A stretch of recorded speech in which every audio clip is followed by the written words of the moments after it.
Hello students, welcome back to Nazism, the rise of Hitler. So we had a result of the elections and we got to know that 37% of vote are seeked by Nazi party. अब देखते हैं कि what he did, how he came to power. See the topic, the destruction of democracy. See, as a student, I need to just keep one thing in mind. What is democracy? I have already known. Now, destruction of democracy. तो जो democracy में हो रहा है, here in Germany, democratic government किसकी है? Weimar Republic. So how he will destroy the democratic rules and laws and bring back his form of governance. This is what the topic is. So the gentleman on my left hand side is President Hindenburg. Now what happened was, I got 37% of the vote. I'm considering myself as Hitler. So my party got 37% of the vote.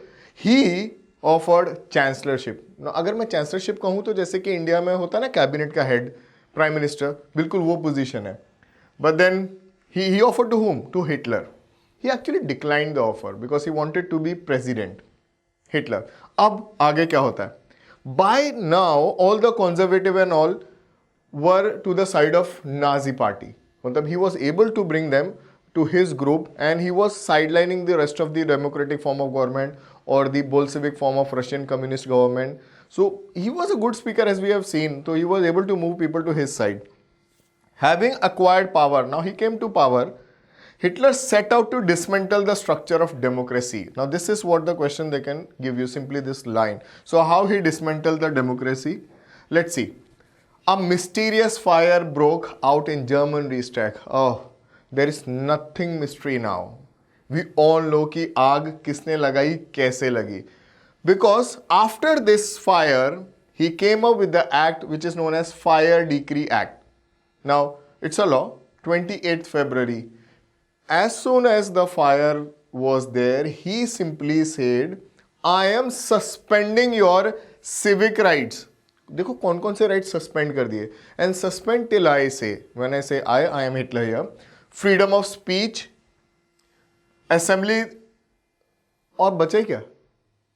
Freedom of speech नहीं है, assembly नहीं है. Democracy में rights कौन से होते हैं? यही सबसे मेन राइट है. स्पीच एंड प्रेस, सेंसरशिप भी लागू हो गई है. Why censorship? थोड़ा सा सोचिए. If I am not going to impose censorship, what will happen? People will know my reality, what I'm trying to do, and there will be a lot of criticism for whatever I'm doing. So smartly he suspended the civic right till he wanted them to be restored. और ज़्यादातर ये rights जो थे Weimar Republic ने दिए थे, तो बस destruction शुरू हो चुका है with the Fire Decree Act. So understand, whenever I'm writing a question, I'll simply write Fire Decree Act in February, and this is what he did. He suspended the civic right. After that, he turned to his arch enemies. Enemy कौन है? Communists, the Bolshevik ideology people, and he seriously used to hate them. So what he did, he packed them to the newly established concentration camps. Concentration camps are places where people were systematically, properly, in a planned way, they were killed. तो ये है concentration. किसको ले गए हैं? Communist लोगों को. But communists were not the only race. There were many others. 52 different types of races were persecuted by him in concentration camp. And he is saying, like here, 6,808 were arrested in a small town of Dusseldorf. ये बहुत छोटा सा शहर. इतने लोग arrest हुए हैं, उसमें से 1,440 were those communist. तो सबसे ज़्यादा नफरत वो करते हैं यहाँ पे कम्युनिस्ट से. और इन सबको concentration camp ले जाके क्या किया जा रहा है? मार दिया जा रहा है. Do we have any such kind of rule in any democratic form of government where you don't like the opposition, you kill them, or you don't like any race, you kill them? See, democracy is equality. और आप देख ही रहे हो कि how he is destroying, dismantling the democracy and democratic form of government. Now what happened was, on 3rd March, अब नया बड़ा change. February में एक आगे Fire Decree Act, 3rd March 1933, Enabling Act was passed. बस. Enabling Act passed, gave enormous power and literally made him the dictator. A permission कि I am a dictator openly. और किया क्या? He sidelined the parliament by his rule. अब parliament का कुछ नहीं चलेगा, जो मैं कहूँगा वही होगा. All the political parties and trade unions, they were banned. Except few, those who were supporting Nazi. इन सबको इन्होंने ban करा दिया. State established the total control on economy, media, army and judiciary. अब आप फिर से एक बार सोचिए, if there is a control of this one person on economy, media, army and judiciary, तो डेमोक्रेसी रही कहां? Destroyed. That's what the topic is. Destruction of democracy. I simply remember Fire Decree Act, 28th February. Then I remember what he did in Fire Decree Act, suspended civic rights. और सिर्फ democracy में civic rights होती हैं, dictatorship में, monarch में बहुत limit है या फिर होती ही नहीं है. And then you have enabling act, sidelining all the political party, having the total control over media, economy, army and judiciary. But there is no democracy. So as I promised, I did. I destroyed the democracy. But then I promised lot of things. So what was the next promise I did? Keep that in mind. Before I come to what I did for reconstruction, a special focus was done to maintain law and bring peace into the society. So I have to bring change. Change in what? Police system. ये बहुत अलग सी topic है जहाँ पे सिर्फ बात कर रहे हैं स्पेशल सिक्योरिटी फोर्सेस की, और ये जर्मनी में. And you know, remember this time he simply look, open challenge was given to anyone who ever have guts to do any crime, please do and show. ये challenge है. तो आप सोच सकते हो किस लेवल का सर्विलेंस है और किस लेवल की स्ट्रॉन्ग पुलिस फोर्स है. Special surveillance force and security forces were created. ये एक्स्ट्रा है apart from the normal police which they had in Germany.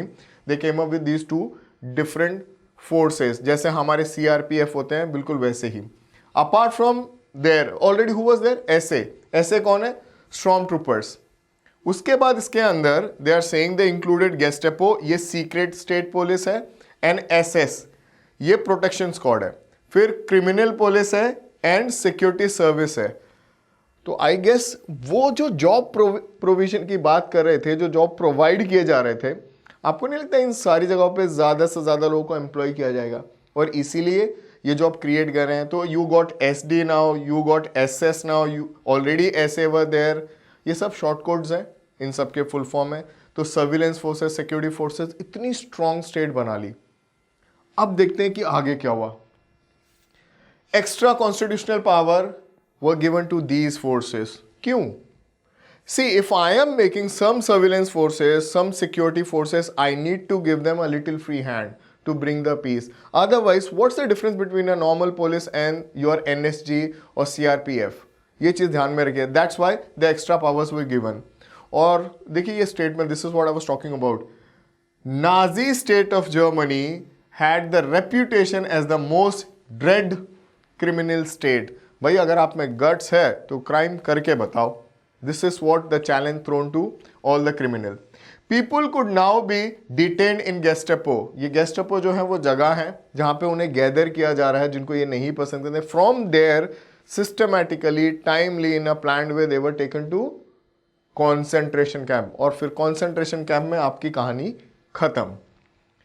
Police forces acquired powers to rule with impunity.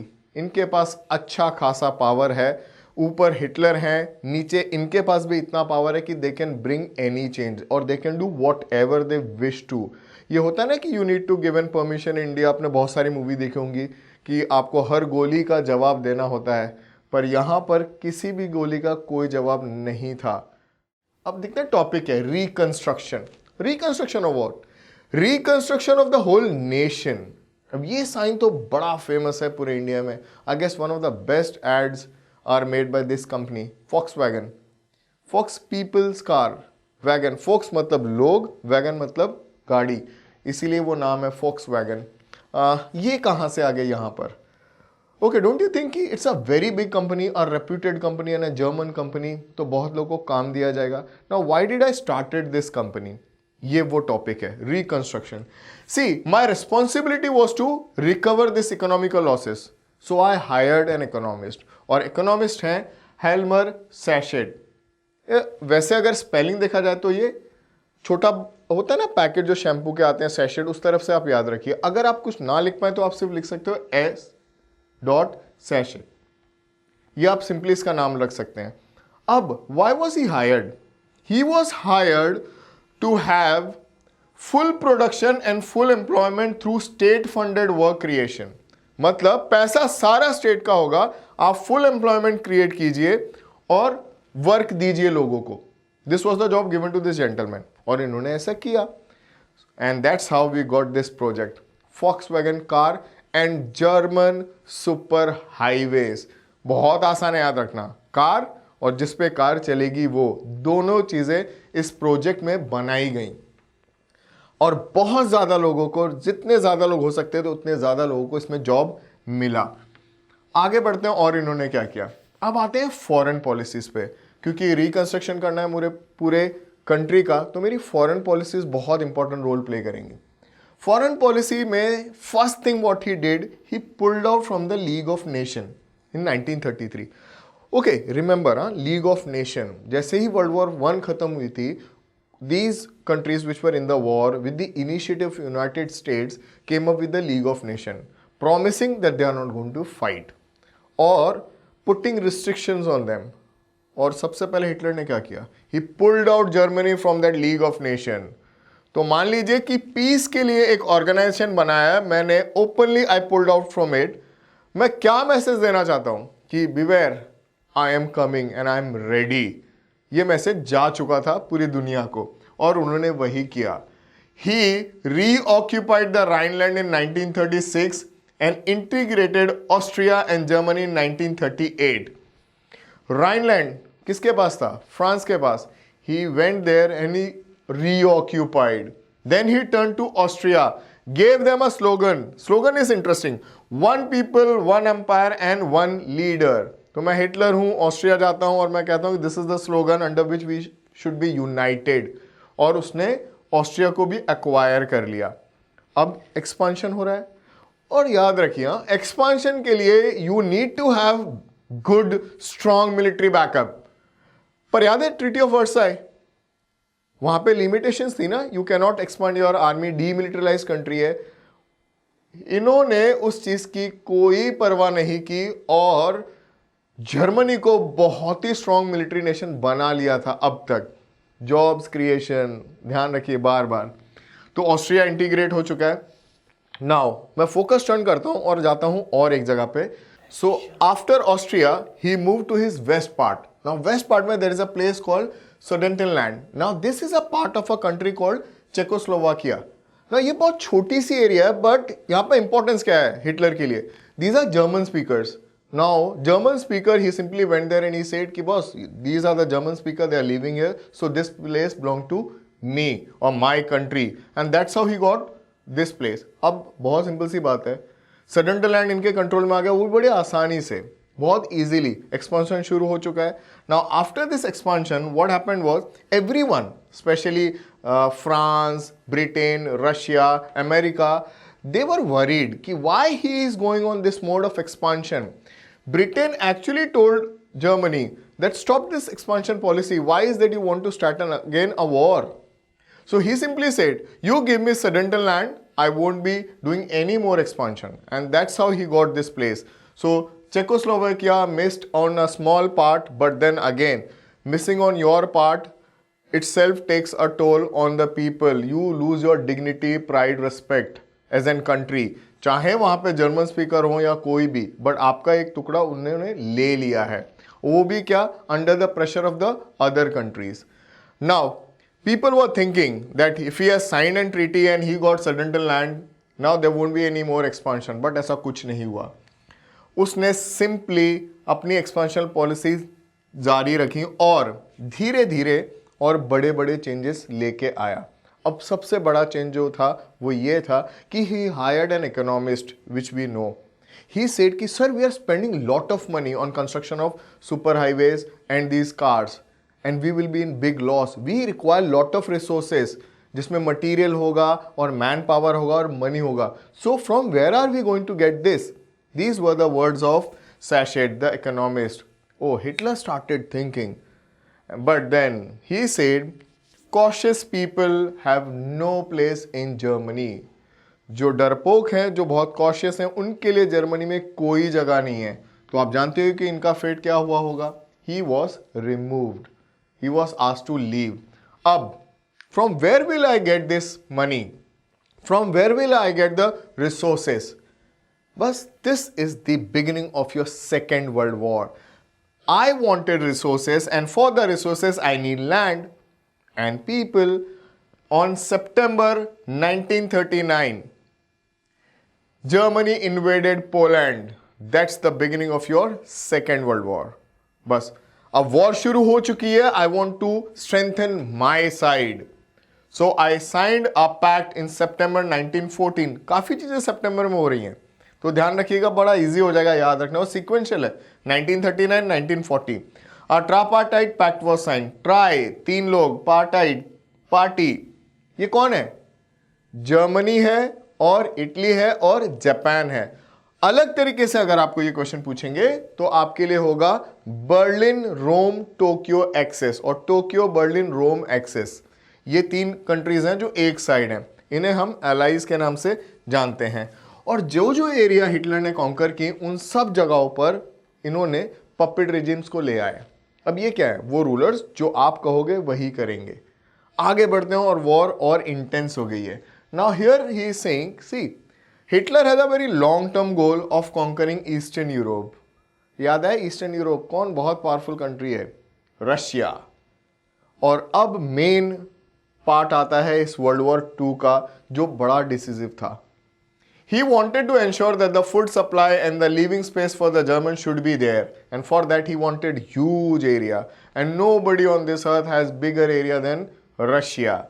He attacked the Soviet Union in June 1941. Now this is the biggest mistake of his life. Why? There's a very good interesting movie, Battle of Stalingrad. Here also you have to remember this thing, Battle of Stalingrad. ये जहां तक मैं जानता हूं बहुत long period of time तक one of the most expensive Hollywood movie, and it is made on the same conquest and the defeat of Germans by the hand of Russians. बस Stalingrad जो था वो इनकी ग्रेवयार्ड बन गया. This is where he lost many man, and when they came back Russians red army started crushing and humiliating them. तो Russians ने eastern front से इन्हें घेर लिया और एक बहुत इंपॉर्टेंट डे आया जब वेस्टर्न फ्रंट से हिटलर ने अपनी आर्मी को उठा के कहा कि आप ईस्ट फ्रंट पे जाइए. वेस्टर्न फ्रंट मैंने खोल दिया और वेस्टर्न फ्रंट पे Britain, France and the entry of one of the most powerful nation USA, इन्होंने एंट्री की. तो वेस्ट फ्रंट से इन्होंने घेर लिया. Now west front was weak. East front में Germany already lost so many wars now because Russians were coming crushing them. अब Berlin पहुंच चुके हैं. Russians were the first to enter Berlin. Now Hitler has no place to गो. तो what he did, going back to the very first page, early morning he committed suicide along with his wife and a dog. Also all the trusted officers and all, they committed suicide, and that's the reason why Helmut's father was thinking of committing suicide with whole family or alone. ये आपकी story है जो पीछे बुनी गई है. But you must be thinking this must be the end of World War II. No, the war continued because Eastern Front में Japan was conquering all the areas and the colonies, especially of US. So USA will not go into like this. And biggest mistake what they did was attack on the naval base of USA, Pearl Harbor. After the attack on Pearl Harbor, USA decided to end this war. And a very bad day in human history forever till date is the dropping of atomic bomb on Hiroshima and later on Nagasaki, killing almost everyone in these two cities. Japan surrendered without any condition, bringing an end to the Second World War. But is this the end of the chapter? No. अभी तो ideology पढ़नी बाकी है. So till that time, keep revising and keep smiling. Hello student, welcome back to Nazism Rise of Hitler. Hitler is dead, World War II end. But what about the ideology? हमने तो कुछ ideology के बारे में पढ़ा ही नहीं. अब पढ़ते हैं Nazi world view.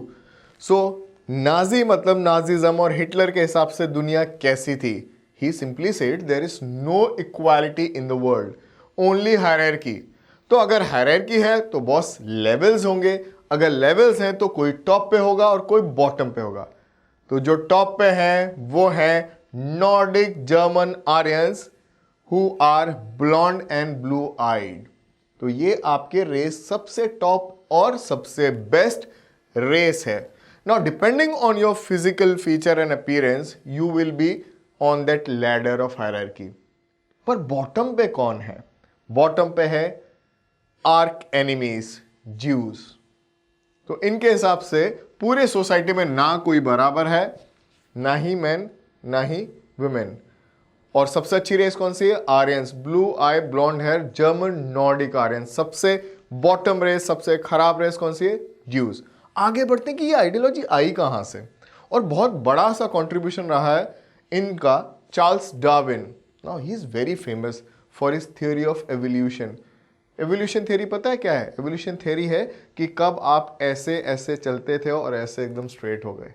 In short, हमारे पूर्वज बंदर थे, एप थे, वहां से हम आदमी कैसे हुए, ये थ्योरी दी है. अच्छा, इस थ्योरी में is there any human intervention? Interference है किसी का? नहीं. It's a natural theory. But then Hitler इस नेचुरल थ्योरी को अपने हिसाब से लेते थे. और इस थ्योरी में एक और जिनका बड़ा कंट्रीब्यूशन है, हर्बर्ट स्पेंसर. इनकी थ्योरी थी survival of fittest. So if you are fit you will survive, if you will survive you will evolve. So Charles Darwin और हर्बर्ट स्पेंसर को इन्होंने अपने हिसाब से कॉन्सेप्ट को इवॉल्व करवाया. देखिए एक चीज ध्यान रखिए, there is no human intervention by both this gentleman, he is Herbert Spencer and Charles Darwin. इन्होंने कहीं नहीं कहा कि ह्यूमन इंटरफेरेंस होगा तब जाके सर्वाइवल ऑफ फिटेस्ट या फिर एवोल्यूशन होगा. But then that's why Hitler had this pseudo scientific theory कि बॉस मेरी जो थ्योरी है वही राइट है, और उनके हिसाब से he should interfere and only let the race which is better to survive, grow and progress. What about those who are at the bottom? वही आप आगे पढ़ोगे, they need to be eliminated. ये उनका वर्ल्ड व्यू है. और आगे बढ़ते हैं वो क्या सोच रहे हैं. See why he says this? He says कि this will enhance the area of mother country. Now what will enhance the area of mother country? Hitler said if your mother country is having a small size, nobody will have that kind of respect to your motherland. And if you are powerful, then it should be represented in the size of the country. और इस ideology को कहते हैं लेबेनस्ट्रम. ये terminology थी और ये उनकी थ्योरी है जिसे हम स्यूडो साइंटिफिक थ्योरी कहते हैं, आर्यंस की और लेबेनस्ट्रम की. और वो क्यों कह रहे हैं? अगर आपको एरिया बढ़ानी है तो आपको कॉन्कर करना पड़ेगा, कॉन्कर करने के लिए आपको लड़ाई करनी पड़ेगी. तो he is justifying his deeds. जो वो कर रहे हैं उसको जस्टिफाई करने की कोशिश कर रहे हैं. तो what he is saying this will enhance the area of mother country and that will enable the settler on the new land and retain an intimate link with the place of their origin. So if I am Germany, I am conquering any other land. Take example of Poland. So Poland mein I will have a place where my people will live, all Germans will live, and then they will be very well connected with me. And if I have such a big area under my control, I will command the respect. ये इनकी ideology है. It will also enhance the material resources. Area आपके पास होगी तो resources भी आपके पास होंगे. And that's the reason why he started to extend his boundary towards east and west.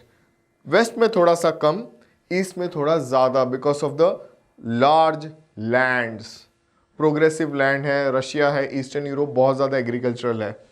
Now that was the reason why he led to expansion. और इस expansion का सबसे बड़ा प्रोजेक्ट जो रहा है उनका वो अटैक ऑन पोलैंड ही है.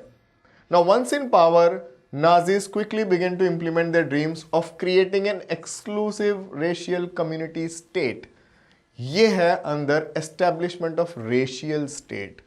Race क्या होता है? Difference on the basis of color.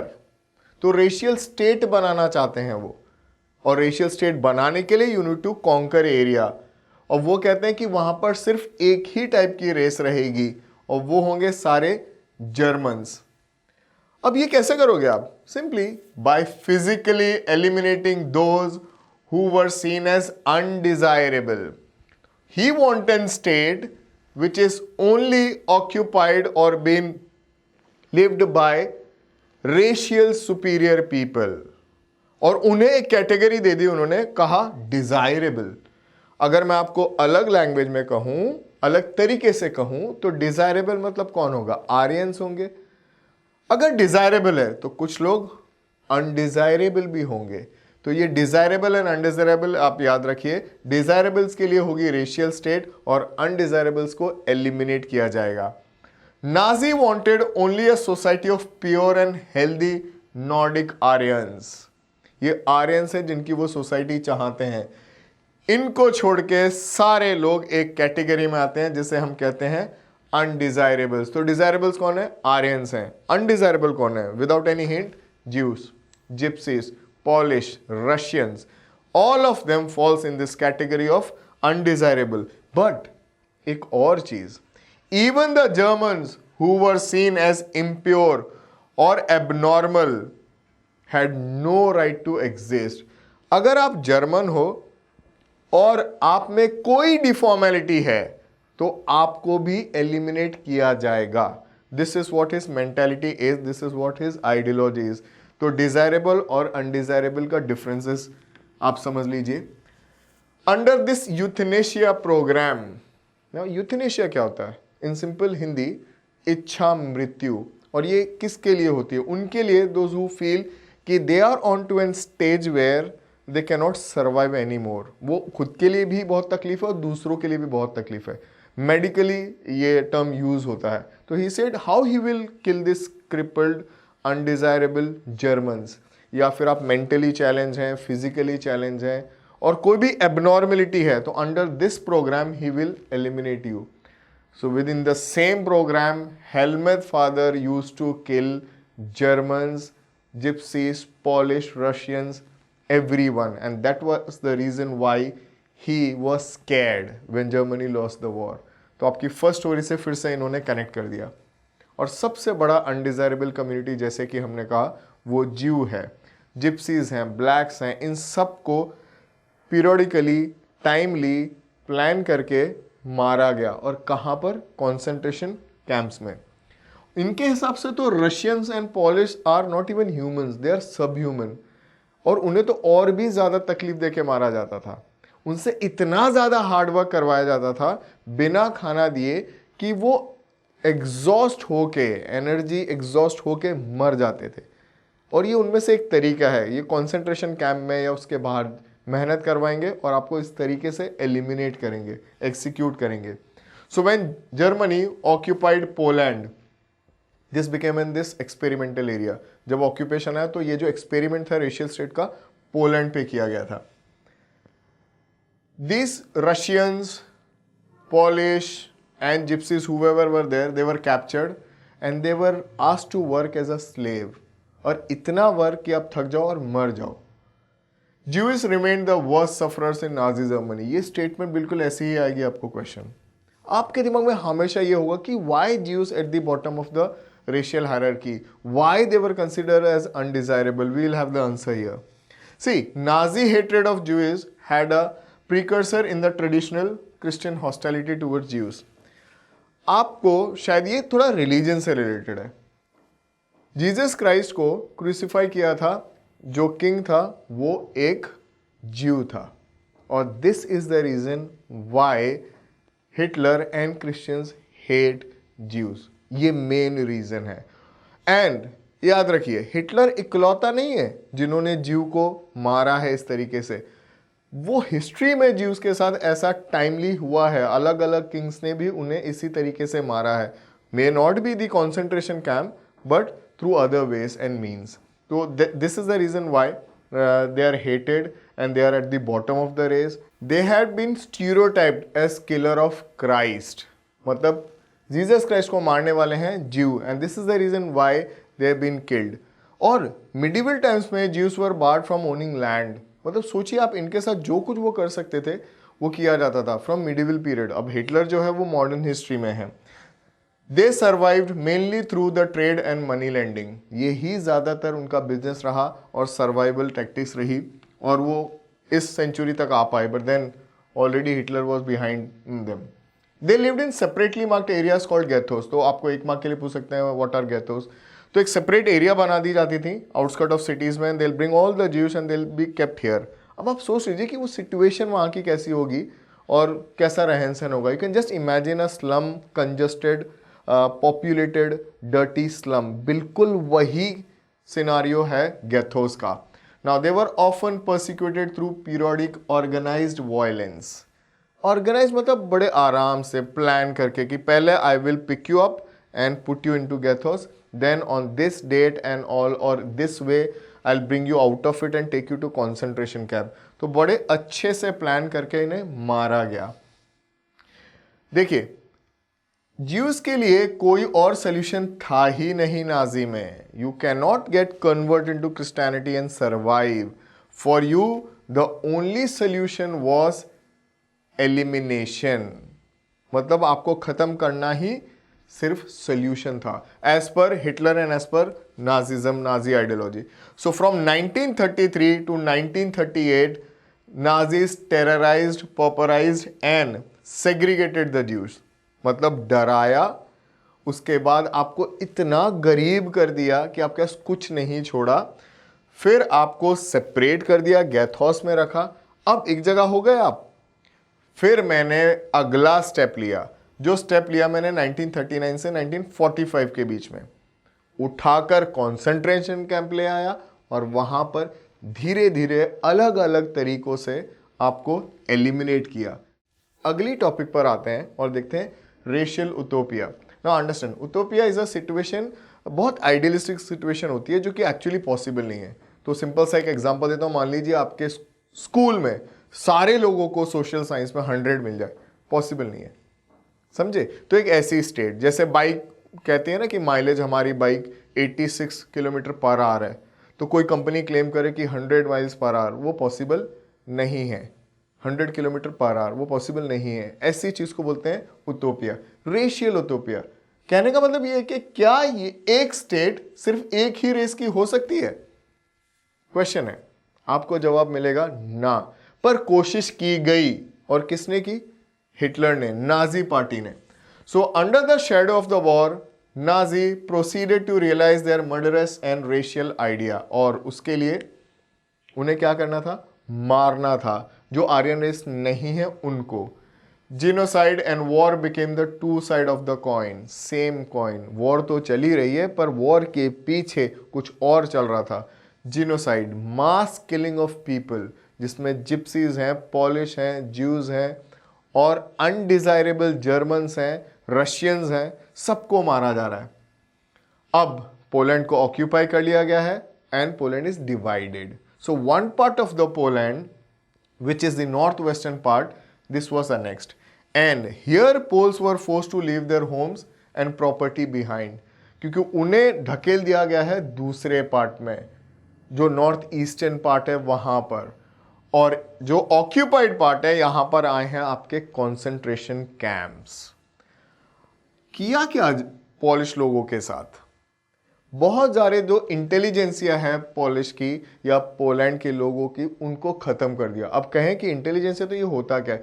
People who can lead you in future, जो टीचर्स हैं, डॉक्टर्स हैं या नेता हैं, उन सबको एलिमिनेट कर दिया।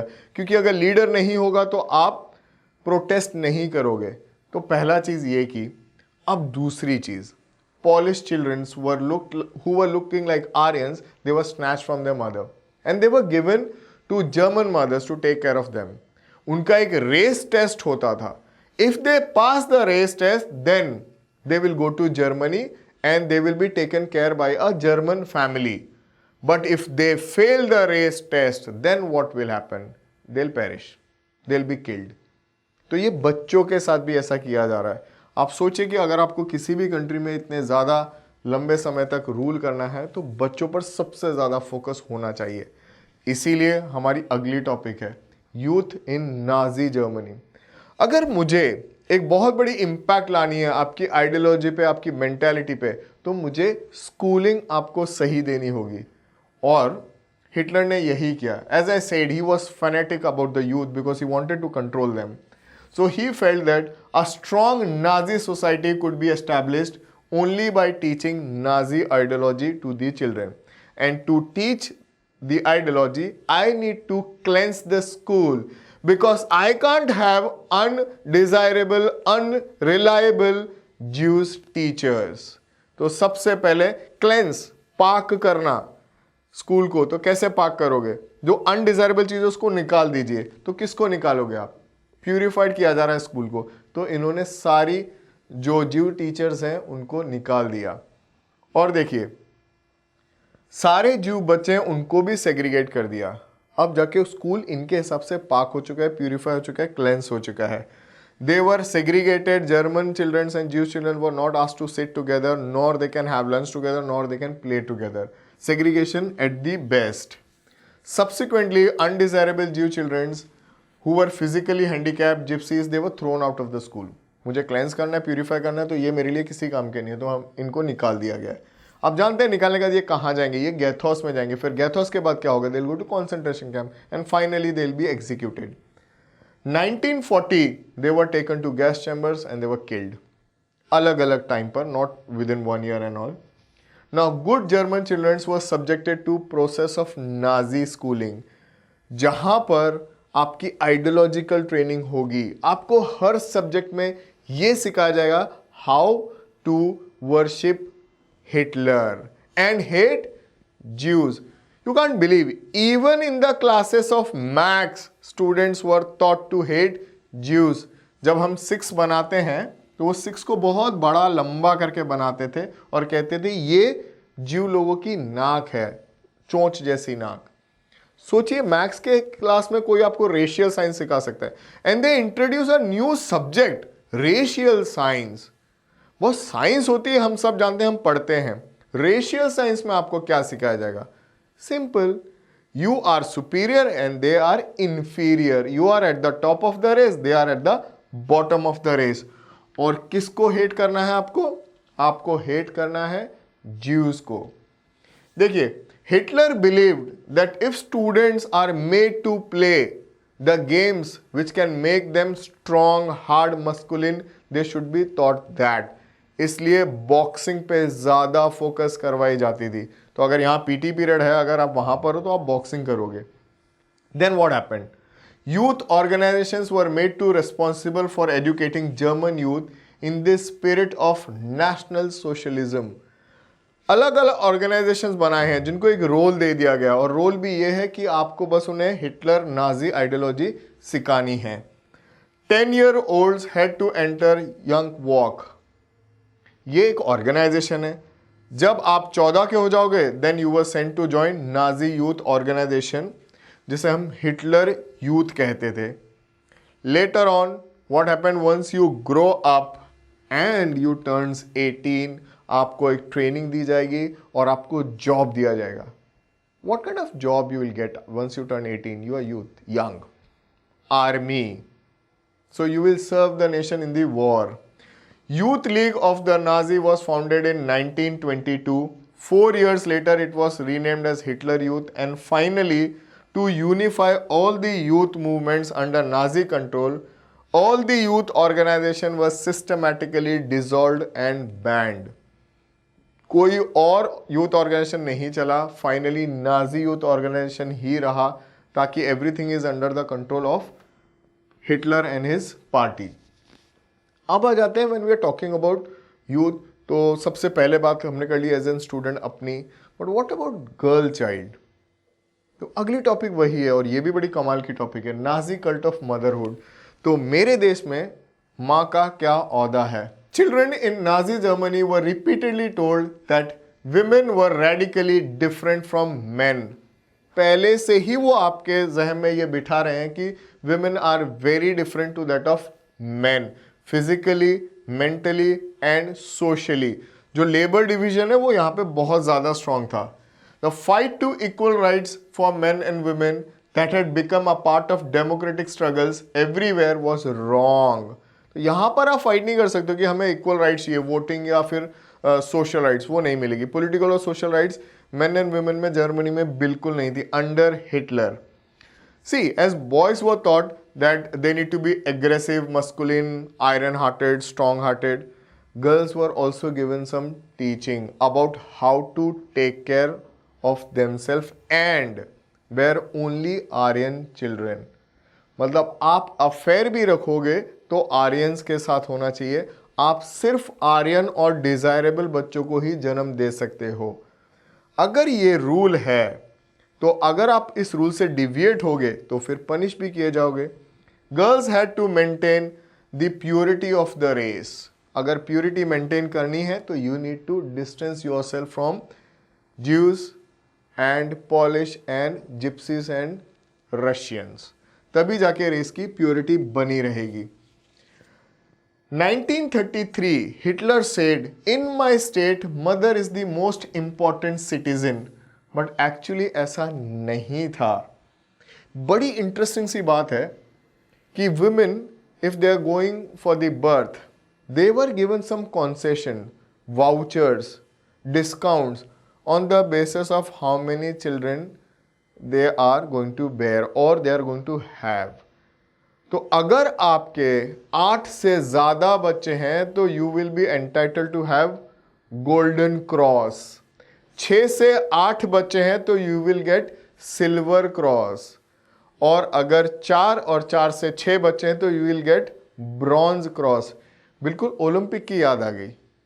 तो अगर आप 4 बच्चों की माँ हैं तो आपको ब्रॉन्ज क्रॉस मिलेगा, 6 बच्चों की माँ है तो आपको सिल्वर क्रॉस मिलेगा, 8 बच्चे या उससे ज़्यादा की माँ है तो आपको गोल्डन क्रॉस मिलेगा, along with discount in hospital rate, shopping voucher और बहुत सारे हॉलीडे वाउचर्स वगैरह भी।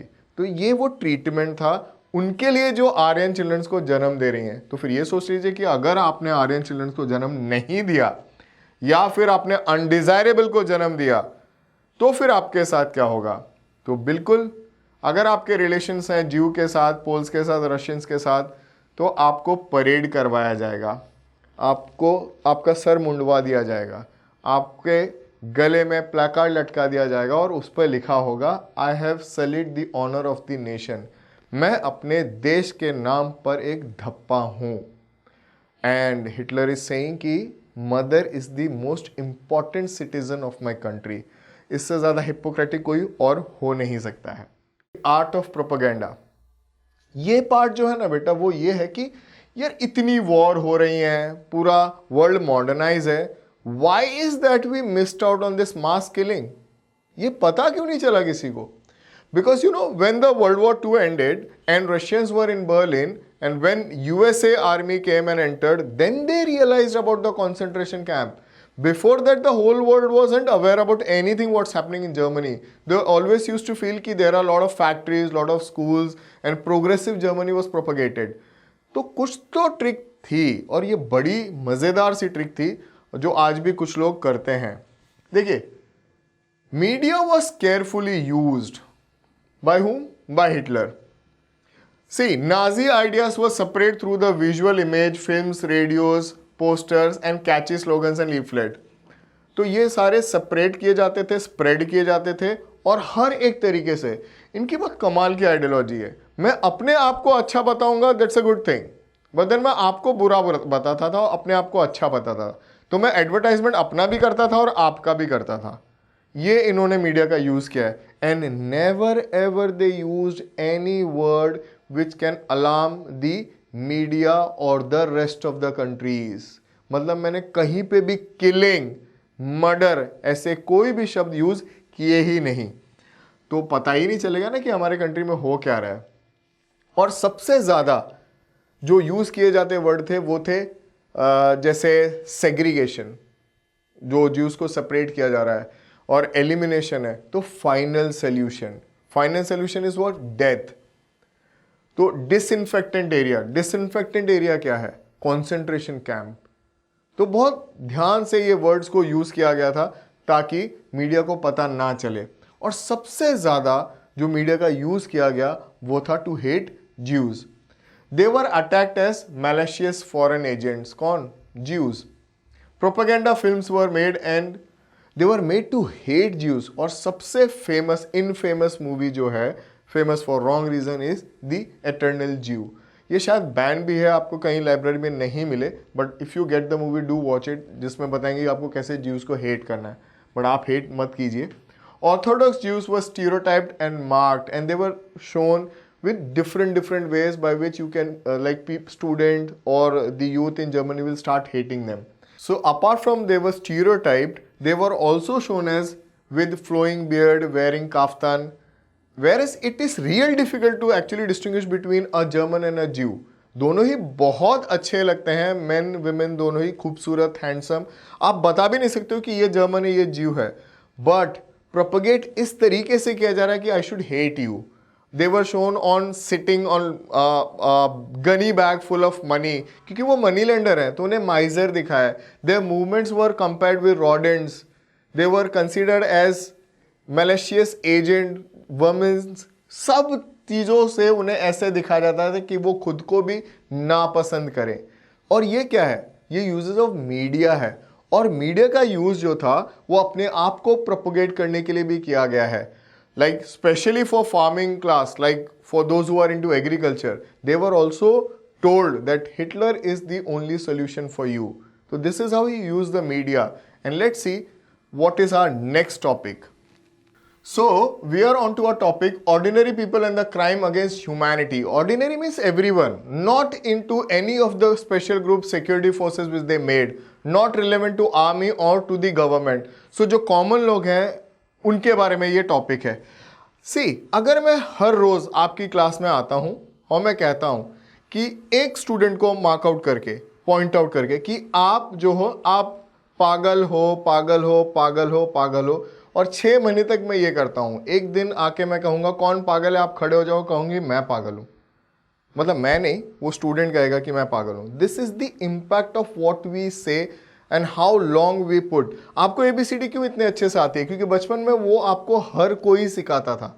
माँ बाप, नौकर, दोस्त, भाई बहन, आजू वाले, बाजू वाले, ऊपर वाले, नीचे वाले, सबने वो सिखाया. स्कूल गए तो भी आप वही सीखे, आज तक आप कभी नहीं भूले. अब आप सोचिए कि ये टॉपिक में मैं ऐसा एग्जांपल क्यों दे रहा हूं. Nazism is an ideology, I need to hit you here, मतलब नॉट फिजिकली, हियर. तो आपको मैं बार बार कह रहा हूं कि you have to hate Jews, तो आप क्या करोगे? You will go and start loving them? No, you will start hating. तो यहां पर नाजिज्म में, ये इस चैप्टर में वही बता रहे हैं कि ये इम्पैक्ट इतना ज्यादा था कि common people started believing that Jews need to be eliminated, and they started feeling genuinely, if you want to have a progressive nation, you need to have Nazi party and do whatever Hitler is saying. See, he was propagated as मसीहा, मतलब एक तरीके से society में पूरा बदलाव लाएंगे वो. तो वो जो बोलेंगे वो आप कीजिए, और वो क्या कह रहे हैं? Eliminate Jews. तो ऐसा ही कुछ होने लगा. ये क्या करते हैं, अगर मेरा नेबर ज्यू है तो I use to mark their house with a cross. So if anyone, the police forces, security forces coming, they will get to know कि बॉस इस घर में ज्यू रहता है. अब क्या करें? Pick him up and take to Gestapo. From Gestapo where will you go? You will be taken to concentration camp. तो ये है लोगों के दिमाग पर इम्पैक्ट. बट एक और एग्जाम्पल है, क्या आपकी 5 उंगली एक जैसी हैं? क्या आपके सारे जो स्कॉलर बच्चे हैं वो बिल्कुल एक जैसे ही नंबर लाते हैं? नॉट पॉसिबल, डिफरेंस है. Not everyone in Germany was like all ordinary people, या liking the Nazi ideology. There were some who criticized. और उनमें से एक बहुत प्रोमिनेंट पर्सनालिटी है पास्टर न्यूमलर. ये फादर हैं चर्च के. तो देखिए इनकी सोच क्या है. इन्होंने एक पोएम लिखी है, बहुत इंटरेस्टिंग, बहुत इजी और बहुत ही अच्छी पोएम है, जिसका आंसर आप अपने आप दे सकते हो. वैसे आपको कोई ये पोएम नहीं पूछेगा, जस्ट टू टेल यू कि डिफरेंट लोग कैसे होते हैं. First they came for communist. Well, I was not a communist, so I said nothing. Then they came for social democrats. Well, I am not a social democrat, so I did nothing. Then they came for the trade unionist, but I was not the trade unionist, so I did nothing. Then they came for Jews, but I was not a Jew, so I did nothing. And then when they came for me, there was no one left who could stand up for me. ये जो last line है, this actually explains everything. अब आप सोचिए कि जो आप हो, पास्टर न्यूमलर हो, ये बहुत सिंपल सी चीज़ बता रहे हैं. When Nazis started picking up different races, and sending them to concentration camp. Nobody was standing for them.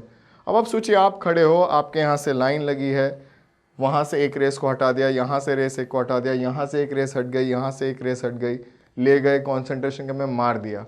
आपने रिएक्ट ही नहीं किया क्योंकि आप वो थे ही नहीं ना. पर फिर जब वो आपके लिए आएंगे, आपके पास कोई होगा? कोई नहीं है, सब जा चुके हैं. This is what they want to tell you कि किसी ना किसी को तो आवाज़ उठानी चाहिए थी. इन्होंने उठाई. बट आप जानते हैं कि नाजिज्म में हिटलर के अगेंस्ट बोलना, पहले तो लोग बोलते नहीं थे. बोलना मतलब मौत को बुलावा देना, और वो भी बड़ी डिफरेंट तरीके की मौत. एक और राइटर है शार्लेट बेरेट. ये नाम याद रखिए, शार्लेट बेरेट. देखिए स्पेलिंग के हिसाब से अगर आपको आसान सा बात कहूँ तो ये बहुत बार रिपीट होता है ये नाम शार्लेट. अगर मैं एकदम इंडियननेस पे आ जाऊँ तो चार लोटे, CHARLOTTE. बट ये चार लोटे नहीं है, क्योंकि ये मैं एक्सपीरियंस इसलिए शेयर कर रहा हूँ. मैंने एक दफ़ा एक बच्चे से कहा था कि मेरे लिए ये टॉपिक पढ़ दीजिए, तो उस बच्चे ने बहुत मेहनत से पढ़ा, पर उन्होंने जो पहला वर्ड यूज़ किया वो ये था कि चार लोटे. अब मेरे जहन में वो रह गया, तो मैंने सोचा आपसे भी शेयर कर लेता हूँ.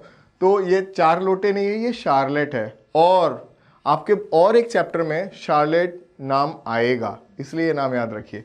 इन्होंने सीक्रेटली कुछ चीज़ें लिखी हैं, और जैसे कि आप लोगों को एक नॉवेल भी थी 9th में और 10th में पढ़ने के लिए, जो कि ज्यूस हिस्ट्री से रिलेवेंट है. तो इनका भी कुछ ऐसा ही है. इन्होंने एक डायरी लिखी जो बाद में पब्लिश हुई, और उसका नाम था थर्ड रीच ऑफ ड्रीम्स. इस डायरी में वो क्या बता रही हैं? She is describing how juice themselves begin believing what Nazis have stereotyped to them. ये वही है कि मैंने कहा ना आपको कि अरे आप तो कीड़े हो, कीड़े हो, कीड़े हो, कीड़े हो. तो आप एक दिन मैंने पूछा कि कीड़ा कौन है, आप खड़े हो गए कि मैं कीड़ा हूँ. ये कह रहे हैं ना कि आप जो हो रॉडेंट हो. तो इन्होंने बिलीव कर लिया. हर रोज़ मेरे साथ ये हो रहा है, हर रोज़ मेरी कम्युनिटी के साथ यही किया जा रहा है. तो ज्यूस के सपने में भी वही आने लगा जो कहा जाता था, और बहुत ही हॉरिफिक चीजें वो सोचने लगे. They started believing and dreaming that their noses are hooked, black hairs and eyes of Jews were looking like blooded. ये सब उन्हें सपने में आने लगा. तो literally they are dying every moment. और एक बहुत इंटरेस्टिंग सी इन्होंने स्टेटमेंट यहाँ पे लिखी थी कि Jews used to die every second before they actually die in concentration camp. जब आपको पता है when you are into concentration camp and your friends are picked up to be killed in some or the various ways, आप wait कर रहे हो कि मेरा नंबर आएगा, मेरा नंबर कब आएगा. Here you don't want your number to come, but then आप हर सेकंड आपके मौत के बारे में सोच रहे हो, nothing else. तो आप हर सेकंड मर रहे हो. सपने में भी यही हो रहा है, प्रैक्टिकली भी यही हो रहा है. अब हम आगे की टॉपिक पे बढ़ते हैं, जो एक आखिरी टॉपिक है, नॉलेज अबाउट द होलोकॉस्ट. एक सिंपली समझिए, होलोकॉस्ट होता है mass killing under Nazism. Holocaust mass killing है. मास किलिंग आपने पहले भी पढ़ा है, वो है genocidal war. But then here when they talk about Holocaust, it is mass killing under Nazism. तो जो नाजी के टाइम पे किलिंग हुई थी उसे हम होलोकॉस्ट कहते हैं. हमें कैसे पता चला? This is what the question is. हमें कहाँ से ये चीज़ें पता चली हैं? ये डायरी कहाँ से मिल गई आपको? और ऐसी कुछ चीज़ें और थी जो हमें मिली, लाइक हमें मतलब हिस्टोरियंस को. See, when you were in concentration camp, when you are in ghettos, you used to pen things, used to pen down lot of memorise. ये सारी चीज़ें जो थी किसी ना किसी तरीके से you try to hide and keep it safe, and used to feel that some or the other way I want this to reach to the common people and the rest of the world should know what we are suffering. और यही यहाँ पर हुआ है, जो चीज़ें हमें मिली हैं. See, information about Nazi practices had trickled out of Germany during the last year of the rule. तो जब वॉर एंड हो रही थी तब ये चीज़ें धीरे धीरे बाहर आईं. But it was only after when the World War II ended, the whole world got to know about what Nazis used to do in Germany, especially in this concentration camp, which used to look very beautiful from outside. So they were actually killing places. वो एक तरीके से ऐसी जगह है, butcher खाना है, वो एबेटर है, बट बाहर से बहुत खूबसूरत दिखते थे. While the Germans were preoccupied with their own plight as a defeated nation, Jews wanted the world to remember how much they suffered. Now Nazi killing operation of ज्यू वॉज नोन एज होलोकॉस्ट। जैसे ये एक diary है, N Franks diary, मैंने आपको नाम पहले इसीलिए नहीं बताया so that you can start thinking, जो आपको एक नॉवेल थी, बिल्कुल वैसे ही थर्ड रिच ऑफ डीम है। तो लोगों ने इस तरीके से अपने साथ जो हो रहा है वो लिखा और किसी ना किसी तरीके से उसको छुपाने की कोशिश की so that it reaches out to the world. At its heights, a ghetto inhabitant had said to another that he wanted to outlive the war just for half an hour. ये लाइन शायद इस पूरे chapter की मेरी सबसे favourite line है, और अगर आप किसी भी इंग्लिश टीचर को ये कहोगे उसकी भी ये फेवरेट लाइन ही होगी। I just want to outlive the war for half an hour more. Why? आप एक जीव हो, आप बहुत साल से कॉन्सेंट्रेशन कैंप में हो, आप अभी तक मरे नहीं हो, पर आपने ऐसा कुछ देखा है कि आप जिंदा भी नहीं हो, and you want the world to know what had happened. For that you want that half an hour, not for an celebration. ये लाइन बहुत इंपॉर्टेंट है, please keep this in mind. You might get this as a question or not, but yes, you will have a very good understanding. See, this indomitable spirit bears a witness to the preserve of documents can be seen in many ghettos. They are saying that whatever the documents were there, the letters were there, they used to keep them safe. They used to have their diaries, they used to dig the ground and keep it there. वो जो दूध की can होती थी उसमें वो डाल देते थे। फिर बेल्जियम ने कुछ बोट्स भी भेजी थी यहाँ पर, जहाँ पे कई लोग कॉन्सेंट्रेशन कैंप से भाग चुके थे, उनकी भी डिटेल अवेलेबल हैं। बट ये सारी चीज़ों से हम क्या कहना चाहते हैं? हम बस आपको ये बताना चाहते हैं कि please respect these people who have seen what you never want to dream of, and they are who? Jews. ये जो लास्ट लाइन है ये सब कुछ बयां करती हैं जो ज्यूज़ के साथ हुआ है। It's a tribute. If you go to Tel Aviv, Israel का कैपिटल सिटी है, वहाँ पे बहुत बड़ा म्यूज़ियम है और वहाँ पे ऐसे काफ़ी सारे पोइट्री, डॉक्यूमेंट्रीज, फिक्शन बुक और मेमोरीज हैं जो मिली हैं वहाँ से कॉन्सेंट्रेशन कैंप से और रखी हैं। आप जब वहाँ जाओगे, जब उन्हें देखोगे, तो बस वो यही चाहते हैं कि आप समझिए कि हमने क्या भुगता है। 6 मिलियन ज्यूज़ को मार देना, बचे थे ही कितने, ढूंढ ढूंढ के मारा है उनको, पर वो जो बच गए हैं तो वो चाहते कि हमें वो रिस्पेक्ट मिले। So these are the tributes, these museums are the tribute to those who resisted it, an embarrassing reminder to those who collaborated for Nazis and those who are into the killing, and a warning to those who watched in silence for us. That's Nazism, the rise of Hitler. Thank you so much. Keep smiling.